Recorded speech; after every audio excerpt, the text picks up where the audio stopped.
નમસ્કાર, આપણું ગુજરાતમાં આપનું સ્વાગત છે। ધ્રાંગધ્રા ખાતે સ્વદેશી મેળો 2026 નું ભવ્ય ઉદ્ઘાટન કરવામાં આવ્યું। ધ્રાંગધ્રા શહેરના ચરમળિયા મેદાન ખાતે ધ્રાંગધ્રા નગરપાલિકા દ્વારા આયોજિત સ્વદેશી મેળો શોપિંગ ફેસ્ટિવલ 2026 નું ભવ્ય ઉદ્ઘાટન કરવામાં આવ્યું હતું।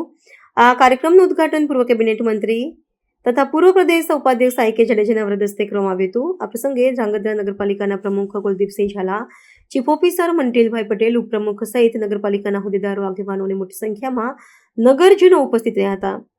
માનનીય વડાપ્રધાન નરેન્દ્રભાઈ મોદી દ્વારા આપવામાં આવેલા સ્વદેશી અપનાવો દેશ બચાવોના સૂત્રને સાર્થક કરવા અને મહિલાઓને આત્મનિર્ભર બનાવવાના ઉદ્દેશ્યથી ગુજરાતના દરેક જિલ્લા અને તાલુકા સ્તરે સ્વદેશી મેળાનું આયોજન કરવામાં આવી રહ્યું છે। તેના ભાગરૂપે ધ્રાંગધ્રા શહેરમાં પણ સ્વદેશી મેળાનું આયોજન કરવામાં આવ્યું છે। મેળામાં આત્મનિર્ભર મહિલાઓ તથા યુવાનો દ્વારા વિવિધ પ્રકારની ઘર વપરાશની અને દૈનિક જીવનમાં ઉપયોગી ચીજવસ્તુઓના વેચાણ માટે અનેક સ્ટોલ મૂકવામાં આવ્યા છે। આ સ્વદેશી મેળો સ્થાનિક ઉત્પાદનોને પ્રોત્સાહન આપવાનો અને નાના વેપારીઓ તથા મહિલાઓને આત્મનિર્ભર બનાવવાનો મહત્વપૂર્ણ પ્રયાસ સાબિત થઈ રહ્યો છે। तो व्हाट्सएप, ट्विटर, फेसबुक, इंस्टा जहाँ भी आपका अकाउंट है, इसे शेयर बटन के द्वारा वहाँ पर शेयर करें।